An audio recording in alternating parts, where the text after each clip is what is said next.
Good afternoon and welcome to all of you. I'm Helene Paroff. I'm one of the Assistant Executive Directors at WASA, and we are pleased to be offering this opportunity to have a dialogue with Glenna Gallo for her to provide information to you.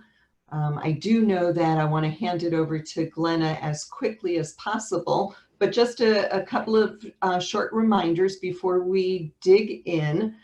Your microphone should be muted. We did that upon entry, but if you can just double check that you are in fact muted, we will make good use of the chat box. I can promise you that. When we've done this in the past, Glenna and I, along with the assistance of Jamie Shalinsky, will do one heck of a job monitoring the chat box. So please, as questions come up, take the opportunity to enter them. We'll stop, I'm quite sure, at various points to make sure that we have covered what's there. Also know that we are saving the chat box so that we can reflect upon the questions that are asked in the event that we're not able to respond to any questions in the moment. Also want to direct your attention to that we, as I mentioned, we're recording the chat box. We're also recording this presentation, and the recording along with the closed captioning of it will be posted on the WASA website under highlights and then under the coronavirus and pandemic resources. I also feel really pretty confident that OSPI will also post the recording as well.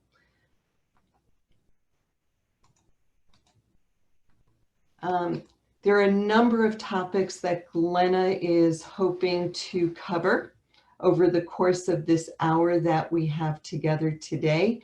These are the major areas. There have been some questions that have been posed in addition to this that Glenna will provide information regarding, for example, grading as it applies to students with disabilities. So with that, I'm sure that Glenna is not a stranger to many of you, if not most of you. Glenna is the Assistant Superintendent of Special Education at OSPI and a strong advocate for students with disabilities, as well as all of you moving our systems forward. So Glenna, if you want to go ahead, unmute yourself. I'm going to list this, leave this slide up with the major topics. And as I said, we will monitor the chat box. And thanks ever so much for being with us today on behalf of everybody who is with us. Great, thanks, Helene. I'd just like to remind people to mute yourself. I'm not going to run video at the same time because my internet signal is fairly weak today.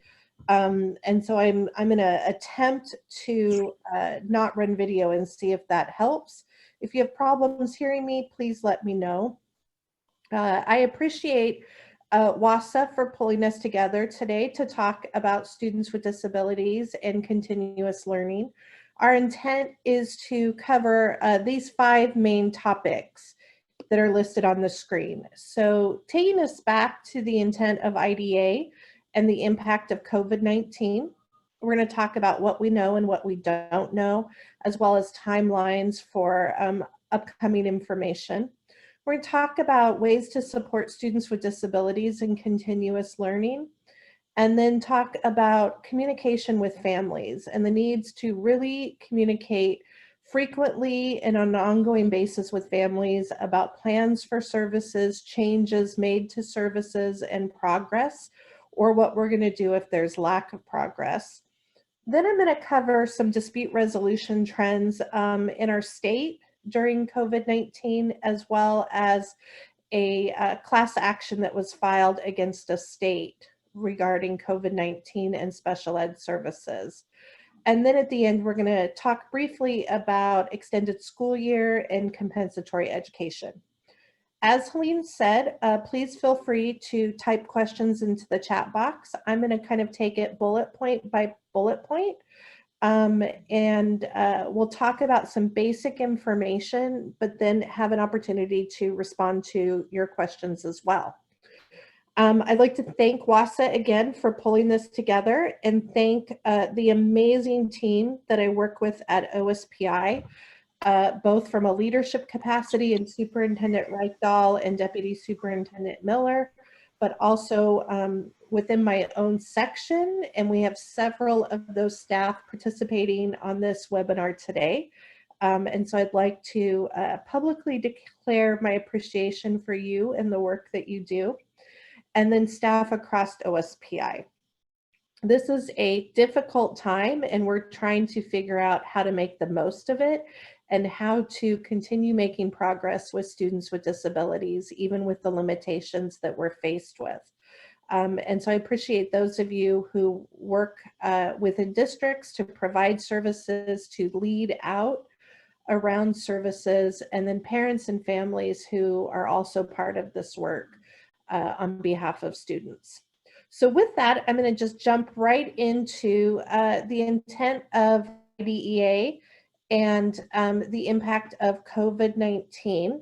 The main thing that I want to have us go back to is, when we think about special ed services in the time of COVID, we really need to remember that IDEA is specific about being used to make sure that students have access and make progress in the general ed curriculum. While we're thinking about special ed services during this time, we also have to remember that the general ed system is not the same.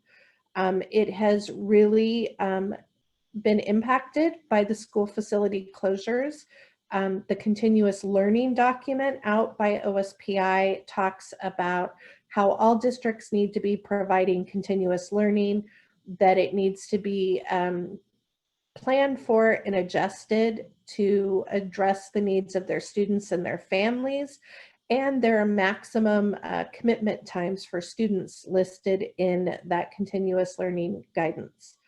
When we think about that then, and we think about the special ed services that are needed, generally speaking, services on IEPs were built for the old educational system pre-COVID.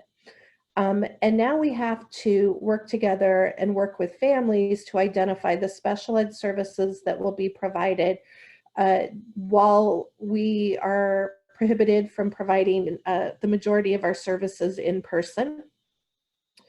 And what that means is that we're really going to have to be strategic about the amount of services and the services provided that address the students' needs during this time. And unfortunately, this isn't a black and white decision. This is a decision that's going to need to be made with conversations with parents, and looking at the students' needs and looking at what is possible during the time of COVID-19. We know that the U.S. Department of Ed is working on providing clarification and guidance, and that there will be some additional funding through the CARES Act provided to help states and districts address the impact of COVID. Unfortunately, the funds that are provided through the CARES Act, while earmarked for education, do not have any specificity for special education. Therefore, there's no carve out of special ed funds in the CARES Act. What we are doing is encouraging people to talk as part of a leadership team within their district and identify what portion of those CARES Act education funds may be needed to provide special ed services. And again, doesn't need to be in isolation, but looking at, as we start to plan out compensatory services, as we start to look at extended school year, which may be needed for a more broad group of students than previously, is there a portion of those CARES Act fund that could be used? Some of those funds could also be used to develop and provide for additional assistive technology. And so that's something that you're going to want to think about as you have conversations. We encourage superintendents to be working with their special ed directors and special ed directors to communicate frequently with their leadership team. This is not a time where special ed should just be working in a silo and addressing compliance. This is a time where we can be extremely innovative and try some new activities and new approaches to providing special ed services. It's a time where we have an opportunity to really gather data on the amount of services that are needed for students to make progress and make more informed decisions regarding special ed services when we return to the school building.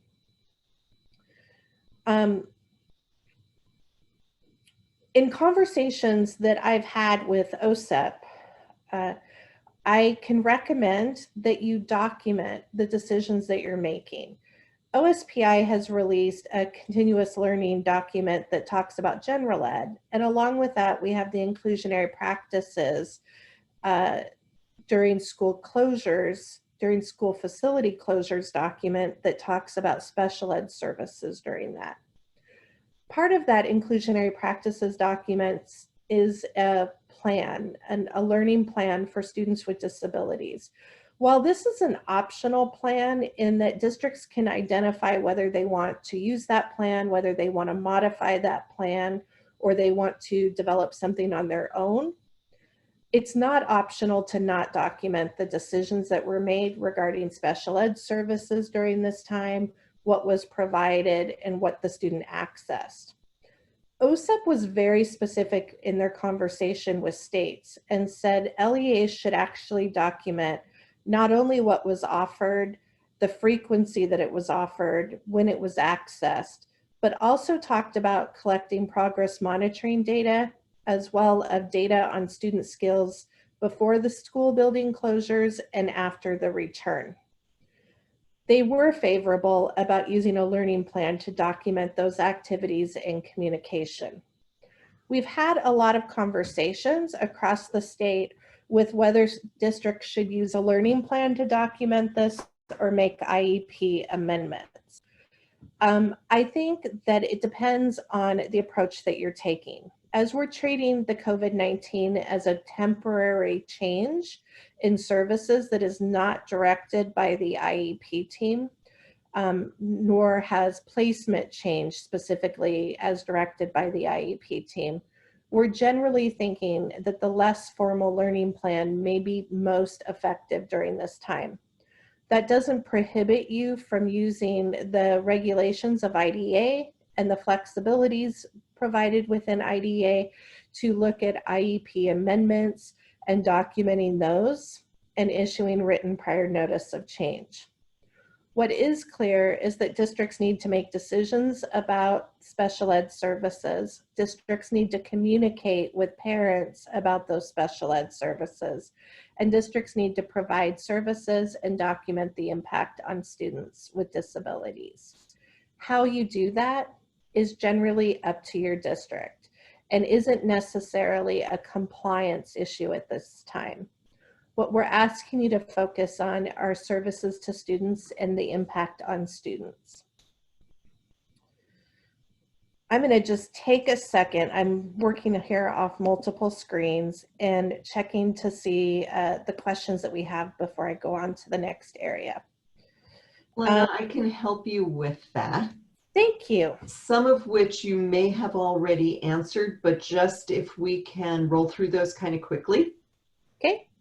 So one of the questions is the video from Superintendent Rakedahl was great on addressing the in-person services, but since the governor mentioned it, but there are parents who are hanging their hats on that one comment. And so this district is struggling to kind of write that message. So is there any additional guidance that can be offered to share with families? Any help is appreciated. Yes, so you saw that after the governor made that proclamation, he actually issued further clarification in an additional proclamation. And Superintendent Rakedahl also addressed that. While there is a possibility for in-person services to be delivered, it should happen on a case-by-case basis, and safety is still of paramount concern. Right now, OSPI is working with the Department of Health to identify guidance that could be provided to districts similar to the guidance out there around childcare. And so we're not able to give you more specifics, but it is in process. In looking at this, I can see that districts are addressing that on a case-by-case basis and are providing some in-person services. However, I would say look at alternate ways to provide services in the meantime. And if there are no alternate ways and the student is not able to receive services, then consider how they could be provided safely in person. As soon as we get that guidance from the Department of Health, we will share that further. Right. My inference from reading this comment is that any assistance in that information being provided from the state is appreciated to help further communicate with families that are asking about that. So there was another question, because I want to make sure you get the time that you need. There is a question about what about those IEPs that are tied to evaluations that expire, and the parents request the evaluation to be tabled until in-person testing can be completed. Is there still a need to complete a new IEP, or just continue to use the continuous learning plan until the evaluation can be completed? So with this, I would look at the impact on the student. And so our guidance has been to continue to do child find, to continue to do evaluations and reevaluations and transition activities to the extent you can, as we believe that's in the best interest of the student. When you are absolutely not able to do that, and you can document that the reason is due to staff illness, due to COVID, a parent request to not participate at this time, or a lack of ability to test in person, and an in-person test is needed to make decisions, then we would request that you document that and then determine whether a new IEP at this time would be warranted with the information available, or whether that IEP should be delayed also, and while you continue to provide services. While that's not normally a pathway that's available, that is a pathway that the state has provided during the time of COVID-19. I would document the parent's request and agreement as part of that. However, if you have any way of continuing with the evaluation without an in-person assessment, and there's lots of information out there from the Washington Association of School Psychologists, from test publishers, just looking at the OSPI WACs around the fact that you need both formal and informal data that can be collected in a variety of manners. I would encourage you to do that. It is not our guidance that districts make a decision district-wide to delay IEPs or delay assessments due to COVID-19 without any case-by-case review or decision. Glenna, you may be covering this when you do talk about compensatory education, but actually a couple of questions have come in regarding compensatory services and the fact that they've been historically applied to situations when districts have denied FAPE to students. So being that this is a national pandemic and schools have had no say in closures, why would schools be held accountable for something they did not initiate? So I don't know if you want to hold on that or if you want to respond to that at this point, but that question has come up. So I'm going to just respond to it quickly.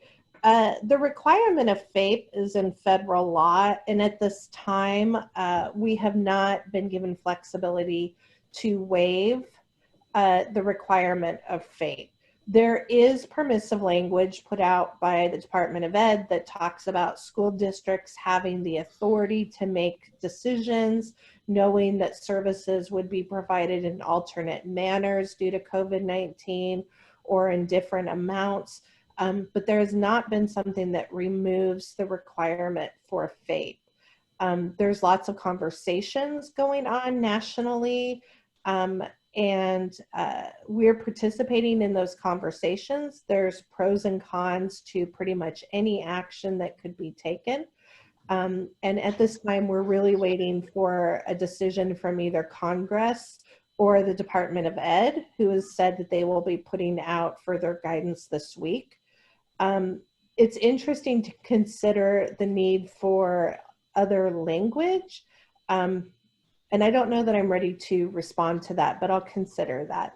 Thank you. Great.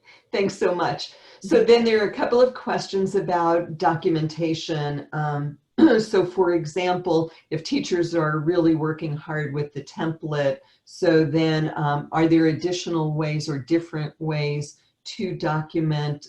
There's one comment about, is it possible to document using the school closure forms that are available on IEP Online? So I am not familiar with the school closure forms that are on IEP Online, so I can't speak to those. But I would say documenting it in writing per student, it's going to be up to the district to determine, oh, thanks, it's the same as the OSPI form. Then yes, I fully agree with that form. Okay. That's good guidance. You know what though, the point was we developed a form based on our best thoughts at the time, and it's in no way a mandatory form. And so we encourage districts, as you're talking with your families, as you're talking with your personnel, if you find something else that could be useful, to consider adding it. If you find that information on the form already is not useful, to remove it. I'm just going to go back to the OSEP guidance that came out after we developed that form. And I know that our form isn't specific to that, but they said the frequency that it's offered, the amount that it's accessed, progress monitoring data, and then data on student skills before the closures and after the return. So while our form documents some of those, I don't know that it does all of that because it was pre-guidance. So I do just want to highlight that piece. Great. If a parent wants to decline special education services at this time, what is sufficient enough to show that they are declining? I would say a statement from the parent. Generally through email or some message, why they're declining. Is it a temporary measure? What's the plan, you know, moving forward next month, the month after, when we return to in-person business? Okay. So we've collected 20 new messages already. So if there's a point, Glenna, where we want to, where you would like to go on now, and then we can come back to some, or should we continue in this way? Let's do maybe one or two more of the questions, and then I'll go back to the topics that I had. Okay, great. So the next takes us back to compensatory services again, and again, how historically they've been used when the district has failed to provide FAPE. I think ultimately what the statement and refers to updated concerns on this from Julie Weatherly, who many people are familiar with, an attorney who works with special education law on a national level. So is there a way that the language used by the state can be adjusted to something other than calling it compensatory ed? And that perhaps you and your SPI team are already working on that.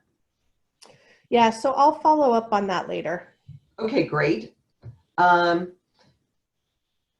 comments about there are staff that are not comfortable doing evaluations in person, and any thoughts about working with staff under those conditions? So if staff are not comfortable doing an evaluation in person, I would look to see whether there are other ways the evaluation can be conducted at a distance. I am not a school psychologist, but I would look at the guidance from the Washington Association of School Psychologists, who lay out alternate ways that the data could be gathered and other things to consider. I think this opportunity may help us move forward at looking at assessments and evaluations in a different manner, and not strictly focusing on formal assessments. And so I would refer to that guidance and look at what is exactly needed to determine eligibility or continued eligibility for the student, and whether an in-person assessment is needed or not. Okay, I'm going to do one more. Lots of comments and thoughts, so I'm glad we're saving the chat about compensatory education services and the language that's used around it. One of the other questions, though, before I turn it back over to you, Glenna, is what determines the date a school returned to providing services to general education students as opposed to opportunities? And that's with quotation marks around it. Right. So this is something I'm frequently asked, and I can tell you I'm frequently disagreed with on this. But our guidance is if you are rolling out continuous learning, then that is counting as a school day for the purposes of special ed timelines. So dependent upon when your school started providing continuous learning, if it was some date prior to March 30th, or if it was March 30th based on the superintendent's requirement, that would generally be the timeline where you would start counting school days. This is a decision that should be made by the district. So again, I'm encouraging communication between district leadership and the special ed director, and documented how you made the decision and what the date is and how it's being counted. I've verified this with our chief legal officer and Superintendent Reichdahl, and there is agreement that this is the way that we're going to move forward with determining school days for the purposes of special ed timelines. Okay, I'm going to stop there, Glenna, and come back to some questions after another piece of information that you share. Perfect, thank you. So I'm also getting a lot of questions about time and effort, and what to do with students who are providing incidental services on top of special ed services. And that's been addressed in our frequently asked questions. Employee salaries and benefits may continue to be charged to the current active federal award consistent with the district's policy of paying salaries from all funding sources. It's just a reminder, though, that appropriate records and cost documentation do need to be maintained.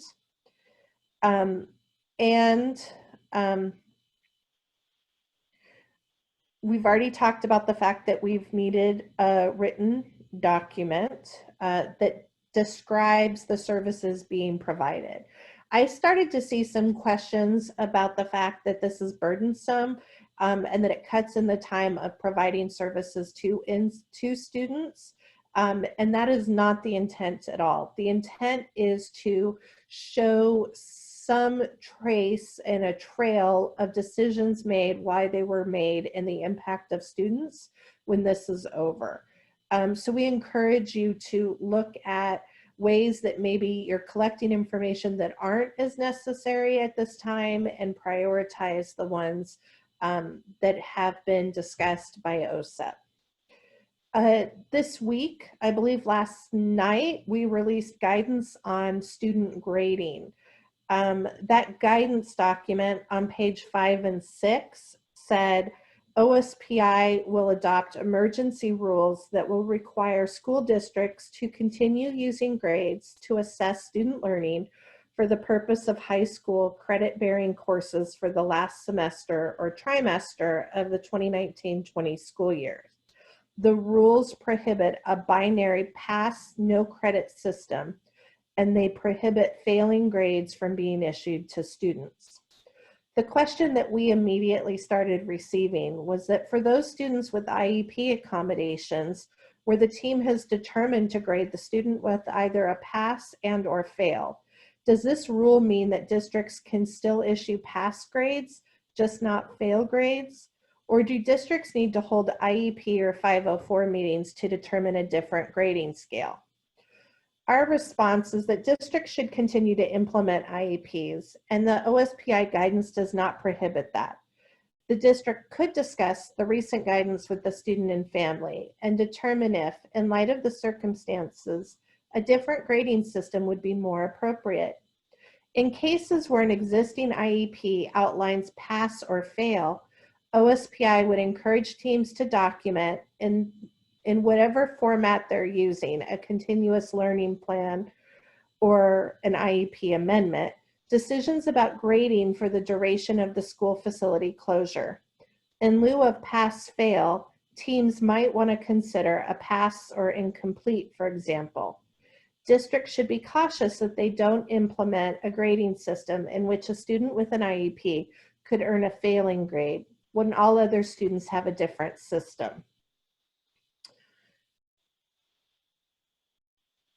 We are hearing about great successes and innovations coming out of districts around ways that they're providing special ed services.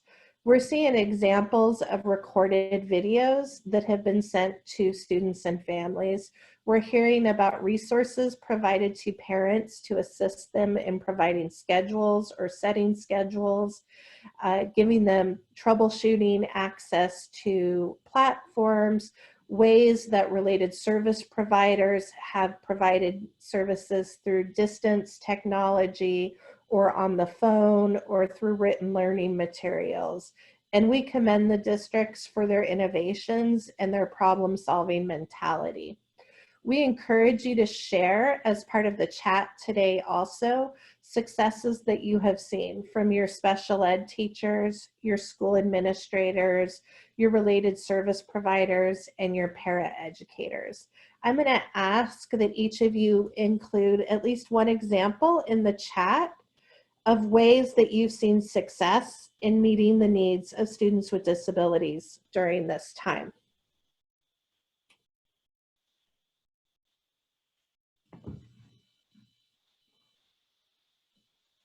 Helene, I'm just going to pause for a second and give people an opportunity to provide some chat. That's great. And we will be capturing those great ideas, and I bet we can come up with a way to share that with everybody as well. Thank you. And then I think many of you are also parents at this time. Has there been something a district has done that has supported you as a parent?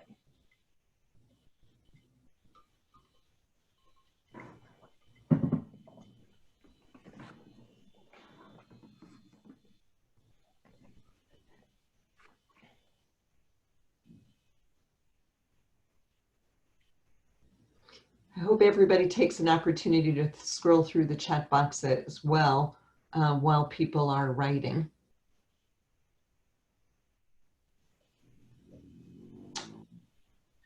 Glenna, there's one comment that maybe as people are chatting that you can clarify, and that's regarding students that districts were in the midst of doing initial evaluations with. Okay, so I think that our guidance has addressed this in our frequently asked questions. If you have enough data to determine eligibility and services for a student, we encourage you to complete those those evaluations using distance technology. In the event that you're not able to do that because of staff illness with COVID, parents feeling that they can't participate effectively, or needing a formal assessment that needs to be provided in person, then document that and prioritize these for when the safety protocols are lifted. Thank you. I am seeing great examples in here of ways people are using different platforms, different assistive technology, communication, meetings, schedules. I am wondering about universal design for learning If people have seen a way to embed some of those protocols in with the general ed instruction going on, and ways that we could embed student-specific assistive technology that could be used when they return back to school at the same time. And so I am going to put that out there as a question, and maybe some of you have some examples with that. One of the things that we have talked about frequently from OSPI with all of our guidance is the need for ongoing communication with families. And for students with disabilities, specifically around plans, timelines for services, changes to their child's special ed services, and progress around those services. I am surprised because even though I'm frequently in contact with district special ed directors and other special ed personnel who talk to me about communication with families, in conversations that I have with advocates and parents themselves, they're reporting a lack of communication regarding special ed. And so I'm going to ask that we really think about this. Is there a way that we can systematize some ongoing communication with families, knowing that they're overwhelmed? And so we don't want to overburden them, because what I'm hearing on the general ed side is that families of children with multiple teachers are getting multiple contacts. But is there a way that we can systematize some of the information going out regarding special ed?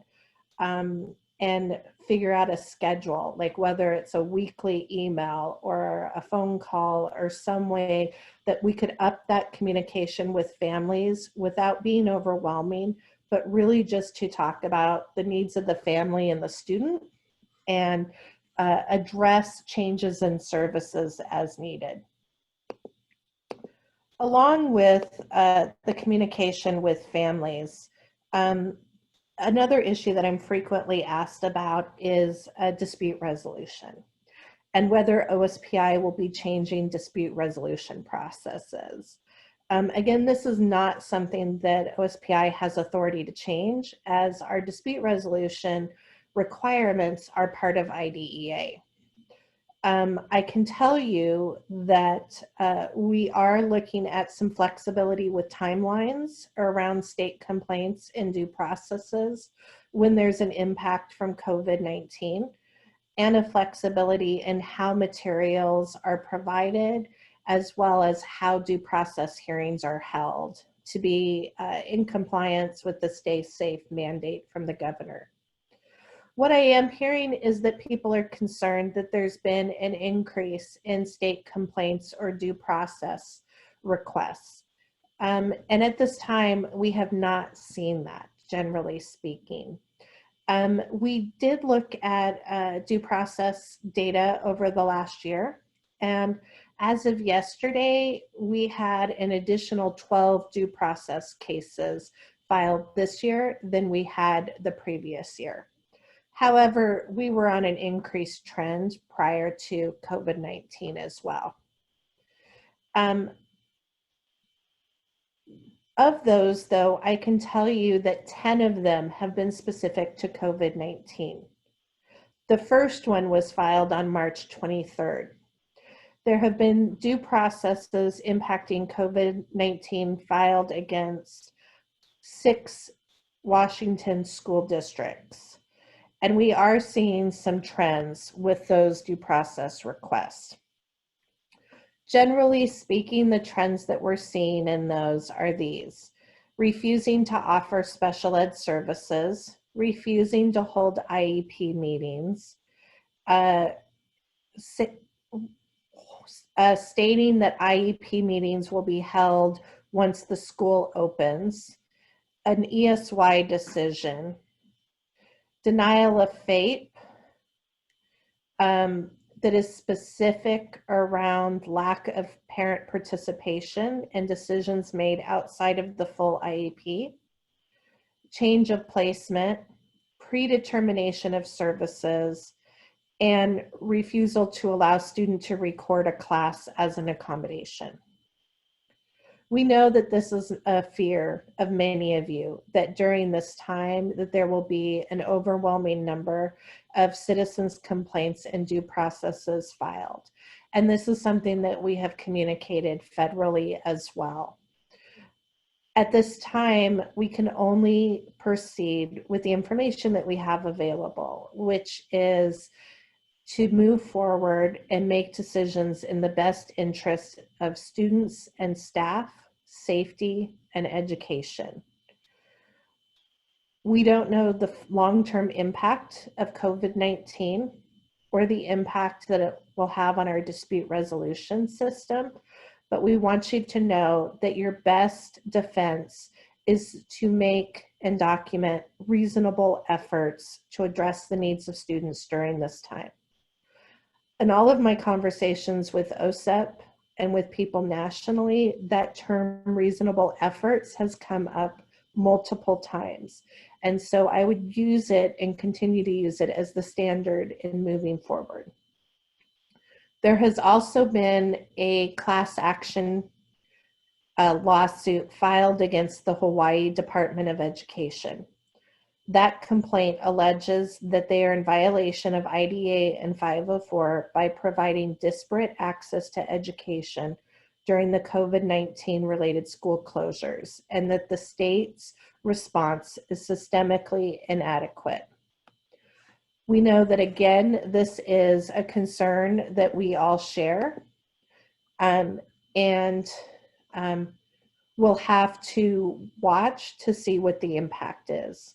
I think our greatest defense, in addition to making reasonable actions, is to continue to work with parents and families to resolve disputes, to identify ways that we can make improvement, and to know that as we are not aware of when the situation will end or whether we'll be in it at another time, is to continue to refine our plans and make adjustments each week as we have more information and resources available to us. Glenna, can I jump in? There was one question about those due processes. Have they been against districts that had failed to roll out plans until very recently? I know you said March 23rd, but had the district failed to roll out plans prior to that date? You know what? Or in the subsequent cases?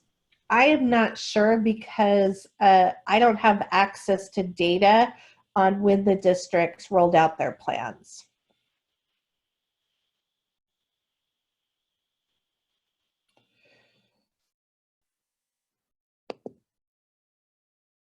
Are you still there?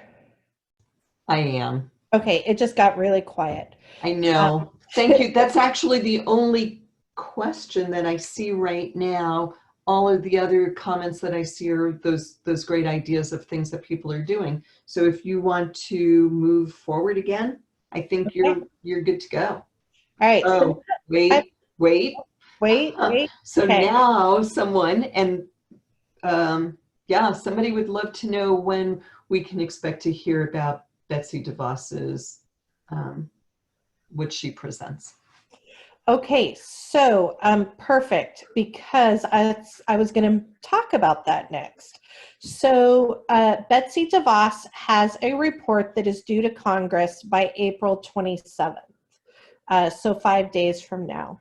What we understand about that report is that it may not be public. We're not sure if it will be provided to Congress publicly or if it will just be provided in a different manner. We may not see that report at all, or we may only see portions of those recommendations dependent upon how Congress acts. I can tell you that there is much disagreement over potential flexibility or waivers for IDA from Congress.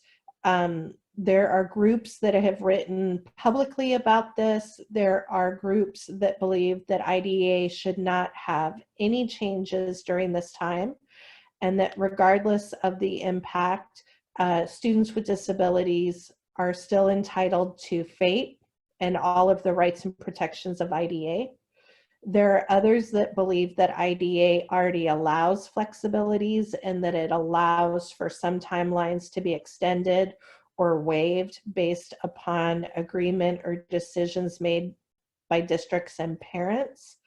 And there's other guidance or input that has said that there could be particular flexibilities offered during the time of COVID-19, specifically around timelines when they cannot be met due to COVID on a case-by-case basis, or around compensatory services, or around dispute resolution.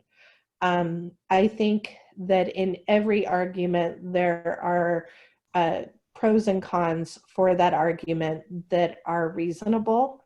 And so at this point, we're just waiting to see what the final decision is and the rollout by Congress. If you have not been in touch with your congressperson, or if you'd like to provide input, there is a mechanism to do so. And I encourage you to reach out if that's something that you have an interest in. What we've heard about from OSEP is that they are planning to provide guidance to states around both extended school year and compensatory education. Their recommendation, which is in line what we've said, is communicate with families regarding your ESY plans. Remember that the end of the school year will be June 19th, unless you're a district that will be ending earlier as you started school earlier. And develop your plans for how you're going to provide ESY after June 19th. I recommend that plans include both an in-person delivery system if our safety and social distancing requirements have been lifted or lessened, as well as a distance delivery system if we're in the same place that we are now. Sorry, I'm just looking through my notes to see if there's anything else that I wanted to talk about. While you're looking at that, somebody asked whether or not there are specific forms that should be used for ESY. We have not developed any new forms for ESY, so I would encourage you to use whatever you're traditionally using for ESY to document that. And I know that we have OSPI staff on here, so if OSPI staff have additional information that I don't have available to me right now, please type it in.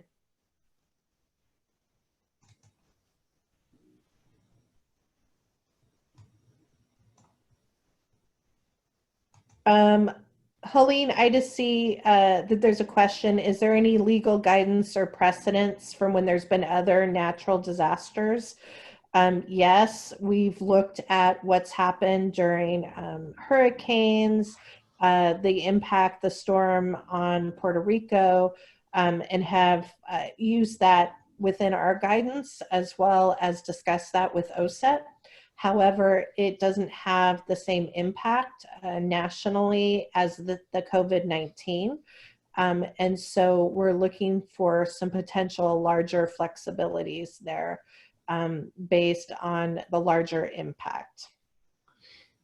There are now some questions regarding ESY, and one I saw was about determining regression over time. All right, I'm going to have to table that and come back to that one, Okay. but we will follow that up in writing. Great. Yeah, so I guess this is just for your confirmation about basing ESY decisions on criteria and data during the closure. Yeah. We know that it's challenging, so we'll continue to work on guidance for that. And let me check and see what OSEP's timeline is, because I feel like the guidance that they're planning to release will be more helpful around this specific than we can give you at this time. Great. There is a question about grading. I just lost it though in the chat. So, so if retention had already been determined as appropriate by an IEP team prior to the closure, is it still allowable given the directives from SPI yesterday, the no retention? So yes, if it's part of an IEP team decision and was documented as such, then it would be considered allowable. I am not advocating for IEP teams to make retention decisions, however. I'm merely answering that question. Correct. Glenna, other things that you wanted to cover in, let's say, the next 5 minutes?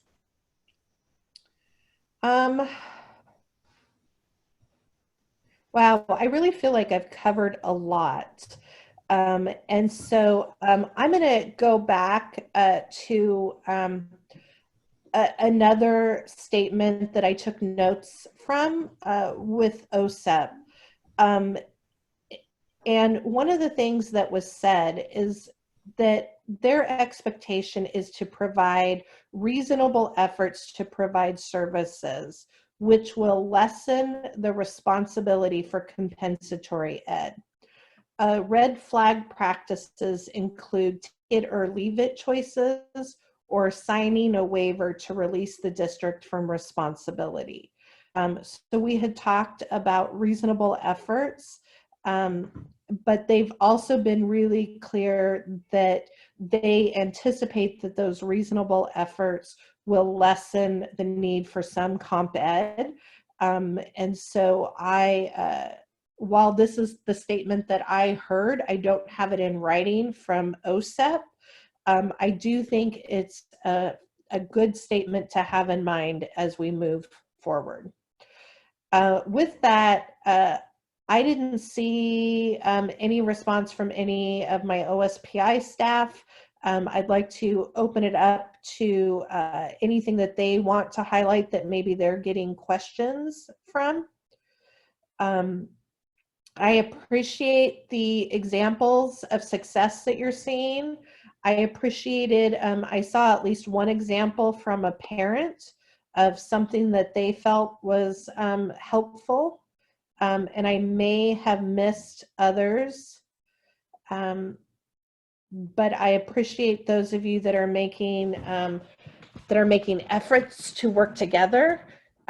I would request again that special ed not be considered a silo and not be making decisions absent the district education services as a whole.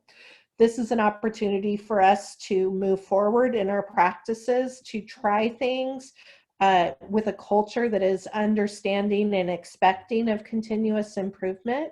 And so I would encourage you to be flexible in your thinking, work with parents, and try to find innovative ideas. I appreciate the work that we do. I appreciate the work that we all do together, and know that it's hard to make decisions without knowing the full parameters of the responsibility and the consequences of these decisions. And yet, as leaders, you are doing this daily on an almost minute-by-minute basis, and I thank you for that. We don't get a lot of accolades at this time, but I do want to let you know that while I hear from parents who have concerns, I also hear from parents who talk about the supports that they're receiving from their schools and the staff and their appreciation. So with that, Helene, I'm going to turn it over to you. Okay, so in our final minutes, there is one other question. It's just clarification or a repeat, actually, of something you had talked about earlier on about conducting evaluations. If there's for example, a 7th grade student who would benefit, or it's believed would benefit from a full evaluation, not a file review, that would be due on May 25th. What are some options again, and how to document that? So I don't have that guidance document from the Washington School Psychologist open right now, but I know that many of the things that they're looking at is, could the assessment be given reliably and valid, I can't even think of the right word there, through distance technology. I know some publishers have put out information about that. Could it be given using social distancing? Is that a need? Are there other ways that those same type of data could be collected through work samples or checklists or information from teachers? So those are some of the ones that I have at the top of my head, but I will drop in a link to that document in case you haven't seen it.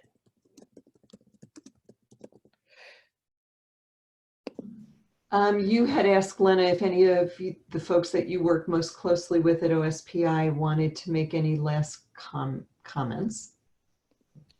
Yes, and I saw that Paula confirmed that there is an ESY form on the OSPI website. And I didn't see anything from anyone else. Great. And I would just like to thank you again, Glenna, for all that you do and are, and your staff. And I so appreciate your willingness. It was less than a week ago that I asked Glenna if she might do this Zoom meeting today, and was there so responsive. So deep thanks to you. Just to review, we will be posting this recording along with closed captioning on our homepage under highlights, and then it will also be in the coronavirus and pandemic resources. We will be sharing it with OSPI, with Glenna and her team, and my guess is that SPI will post it as well. So I would again commend you all for the work you do, and express my appreciation, and go forth, have some lunch if you haven't yet already, and best to you all. Great. Helene, hold on really quickly. Okay. If anyone has any specific questions or ideas around compensatory ed or ESY, if you will email them to me, and I will pull them together for my team, and I will also pull them together to send to OSEP, so that we can try to get that information out as soon as possible. We'll pull the ones from this chat, but if you have any other thoughts, please send it.